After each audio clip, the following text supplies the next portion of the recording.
Pete Thompson. How you doing today, man? Often imitated, never duplicated. The one and only. Yeah, it's a good introduction. Thanks, Josh. I'm doing well. Happy New Year's Eve to you. Happy New Year's Eve. So before we get into all the random stuff, first I wanted to get your reaction, as we've heard from everybody this week, about the Eagles now being in the post-Chip Kelly era. Yeah, it was sure a surprise. I mean, not a surprise that he got fired, but when he got fired, and it's just out of character because Jeffrey Lurie tends to give people a lot more rope than that. And so, I mean, most people thought that they'd get to the end of the season. Usually that's his M.O. Jeffrey Lurie gets to the end of the season, evaluates, figures out what he wants to do, and then some things go forward from there. If you had asked me on Monday night what I thought would have happened, I would have said, well, they'll fire Bill Davis, they'll fire a couple of the position coaches, and then they'll try to make it work. But yeah, it certainly was a surprise what took place. He coached the morning practice, and then apparently, went in and was told that he was done. So his act obviously wore thin, and then caused all our phones and mobile devices to blow up on Tuesday night. How did you first hear about it? Because I've gotten all these great stories from people this week about how they first heard about this. So I'm at the Town 16, once a crown jewel of the Frank Theater Empire, now sort of an afterthought. But I'm watching the movie Sisters, right? Thanks to my boys Jake and Brendan over there, and I'm watching the movie Sisters, and my pocket just will not quit, and I'm thinking like, that can't just be text messages. And I pull my phone out real quick, and there's like 6 text messages, a missed phone call, and then Twitter, the Twitter updates as well. And so I thought, boy, something really big is going on. So yeah, I was in the movie Sisters. I didn't look. I actually put the phone back in my pocket and thought, well, whatever it is, it'll still be happening when this movie's over. And I didn't want to be that jerk, with my screen lighting up the dark part of the theater. So the movie was great, by the way, and it really reminds me and harkens back to when Mike Gill and I were at the Tropicana, and we had done an outdoor broadcast of the Sports Bash that day. I think at that time it was 2 to 6. We went to dinner. So, of course, where do guys go? I think we went to Hooters, right? And we were in Hooters when our phones started going nuts and the Eagles had signed Michael Vick. So that's really the only other time that my phone has been that bananas. But, it was quite a shock on Tuesday night, and that's where I was, watching Tina Fey and Amy Poehler do their thing. It's not a bad place to be. Let's just say that. One of my apples keeps falling out of the bag. That was a great line. I recommend the movie. It was very funny, and I love those two together. So there you go.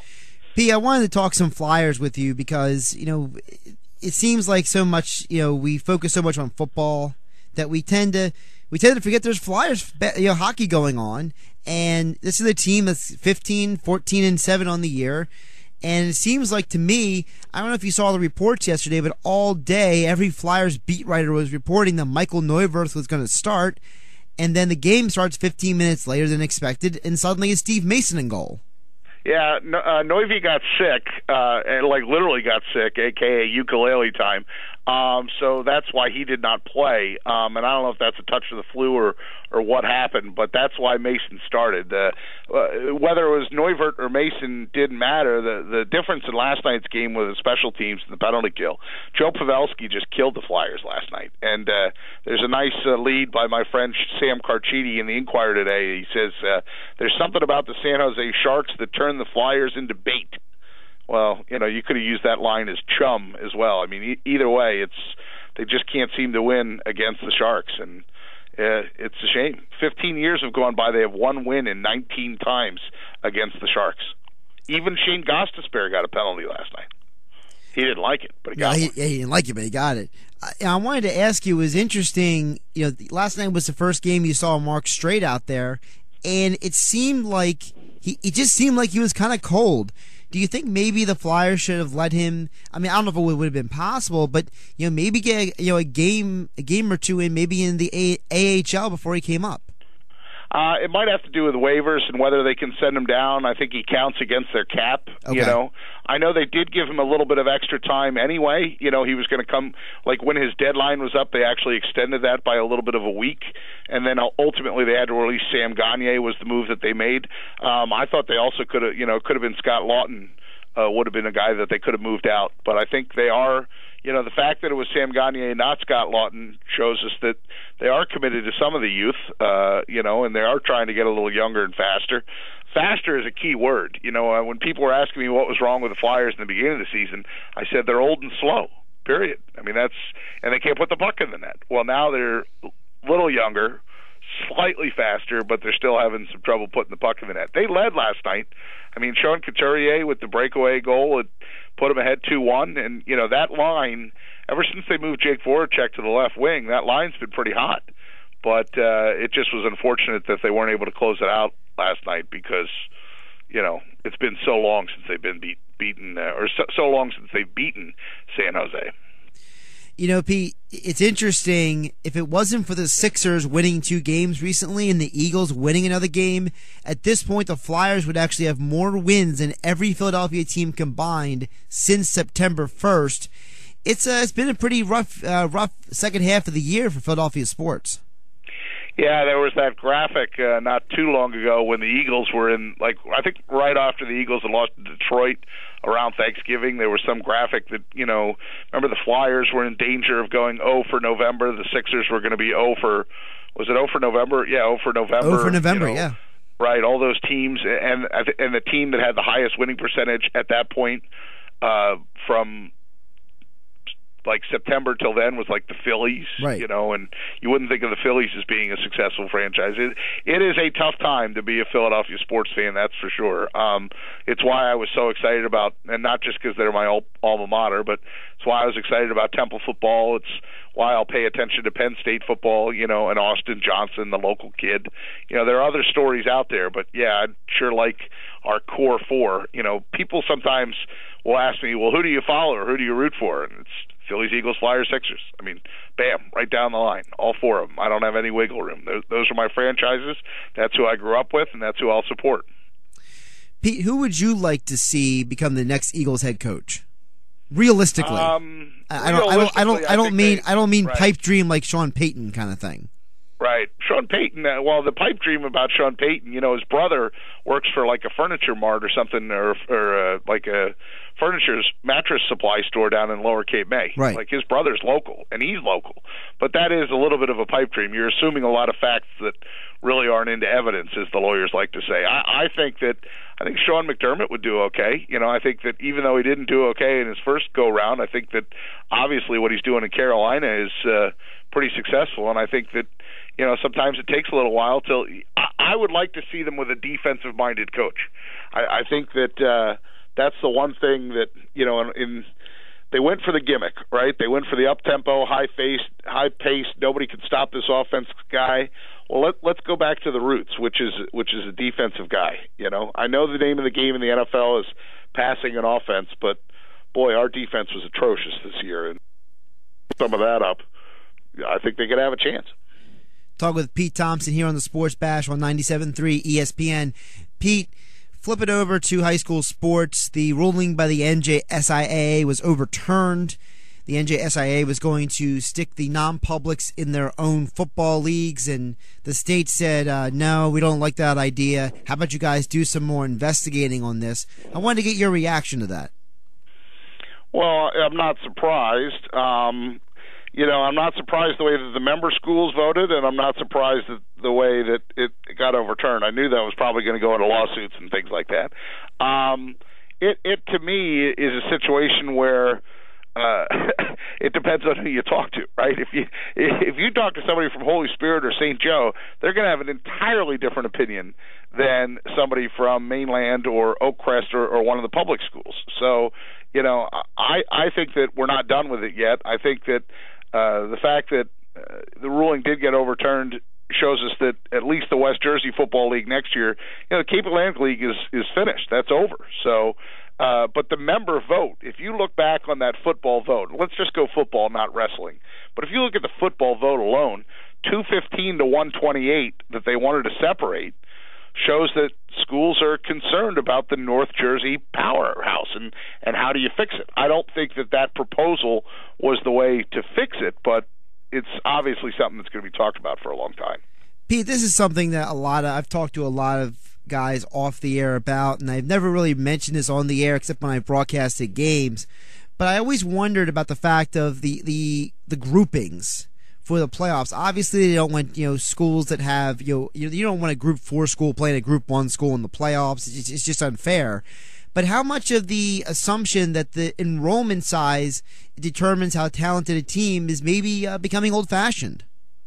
I'll echo that, and I think you're onto something there, especially because if you look at a school like St. Joe, right, if you look at their enrollment size, versus their talent level and what they put out every year, you can't. How do you group them? And in fact, they've had that situation where some years they've been non-public 1. Now there is no non-public 1. They were non-public 2 this year. I think the ones that get iffy are like when you see schools that have been a Group 5 school like a Mainland and drop down to a 4. Or you see schools that go from a 4 to a 3. Mainland was a Group 5 school for a long time. They weren't this year, but so there's part on enrollment that I do think is valid, but then there's part that certainly with the non-publics, that the number of people in the school, you could throw that out. We're talking with Pete Thompson here on 97.3 ESPN's The Sports Bash. Pete, what are some of the things you're looking forward to with the high school basketball season as it's just getting underway? I'm actually working out at SNJ tonight. I'm on at 7 o'clock and 11 o'clock, so please check that out. And I've made 2 trips already to the Boardwalk Basketball Classic, so that just wrapped up in Wildwood. I'm just starting to see which teams are good. I always look forward to the Battle by the Bay. That's over at Atlantic City High School. I always look forward to any event that Tom Williams puts on. Anything that's prime events related, whether it's the Ocean City PBA tip-off to start the season, or if it's the Ventnor the Ventnor Classic. He used to have a girls' event, or now I think they hold it over at Holy Spirit. Holy Spirit, yeah. The big thing about any Tom Williams event is you always know that the hospitality room is going to be stocked. This is true. Because if you're spending the day watching 4 high school basketball games, at least throw me a pretzel and a sandwich, please. So I was in Pittman last night. Those are the highlights you're going to see, and that's what's been fun about working with these guys at SNJ today is now I'm outside of just the Cape Atlantic League, and so last night I covered. It was Pittman and Gateway was the early game. That was the consolation game of the Pittman Classic. And then I watched Overbrook play against Glassboro. And Glassboro, they can jump through the roof, man. They were very athletic. So both those games were fun. I'd never been to Pittman's gym before, So that's what I'm looking forward to. What am I looking forward to most in the high school basketball season? I'm looking forward to seeing some gyms that I haven't seen before, and then the 6 that I have. I'm doing something with the Cape May County Herald now too, and that's you can rattle off. Can you do that, Josh? Can you rattle off the 6 Cape May County high schools with ease? Cape May County Middle Township. Okay, you got 1. Lower Cape May. Right, that's 2. Ocean City. Very good. A lot of people forget that's in Cape May County. You're Cape May halfway Tech. there. Cape May Tech. Very good. All right. And the last 2 are easy. It's like Coke and Pepsi. Of course, the obvious ones I'm going to have trouble with. Where was the basketball tournament that I was just at? Wildwood. Okay, so there's 1. Wildwood has an E in it? Wildwood has a high school basketball team, and Wildwood Catholic. Oh, he's okay. So Wildwood Catholic, right? Yep. Right. So those are the 6 high schools that are part of this coverage area that I'm doing. Nice. So, yeah. By the way, if you get a chance, be sure to check out Timber Creek if you can. Boys basketball. Okay, will do. I saw them the last weekend at the OCPBA tip-off against Atlantic City, and they got 2 kids who everyone talks about Bowser in the state, but it's his sidekick who actually might be the better player. So nice. Well, and of course, the usual suspects are the usual suspects. St. Augustine is going to be really, really good. Egg Harbor Township will be in the hunt. Holy Spirit will be in the hunt.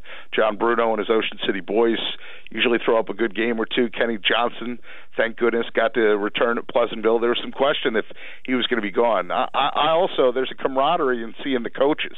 A lot of the girls' coaches have flipped. There's a new girls' coach in AC. Right. There's a new girls' coach at Absegami. The girl at Egg Harbor Township, her name is Danielle Brady, or Diz Brady. Yeah. She played for Ocean City High School, so thanks for making me feel old, Coach Brady, because you're coaching now, and I covered you when you were in high school. Thanks. Pete, here's another one for you. Now, I'm obviously younger than you, but the assistant coach for Brady is Julie Clark. Oh, I went to college with girl. Julie Clark. There you go. Yeah, that's the holy trinity right there. If you have Coach Brady, right, but Julie's circle is Julie, Caitlin Sachs, and Right. Brittany Baum. And that's right out of Egg Harbor Township girls basketball, Yep.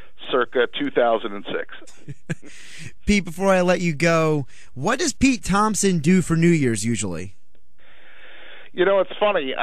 This morning when I was thinking about my New Year's Eve plans, I'm going to be working. I'm going to put together a story before I leave here. So, but I mean, I'll ring it in, with my girl and the usual countdown at home. Very quiet, very boring. But there's been some interesting places where I've been for New Year's at the stroke of midnight. One year, I was on a water taxi in Biscayne Bay in Miami because the Huskers were playing in the Orange Bowl, so I was down for that. Another year, we were in Phoenix, and we were at some nightclub going at it pretty good. Yeah, in my time in Nebraska, there were certainly some interesting choices for New Year's. One year, if you go way back, when I was still in college, I was just out of high school, in that year between the summer between, I guess, my first year of college, I got asked to be in the Mummers Parade. So I can say that one time I was in the Mummers Parade, and it was long. I mean, that was when it basically went from Oregon Avenue all the way to City Hall. And I walked the whole way, and I played a horn the whole way, and I thought my mouth was going to fall off. But, yeah, I've been in some interesting places. But tonight, to be in Galloway and be with my lady and her son, that'll be just fine. Pete, Happy New Year. Appreciate you coming on, and we'll talk to you in 2016. To you too, Josh. I appreciate the time, and take care, my friend. See you, Pete.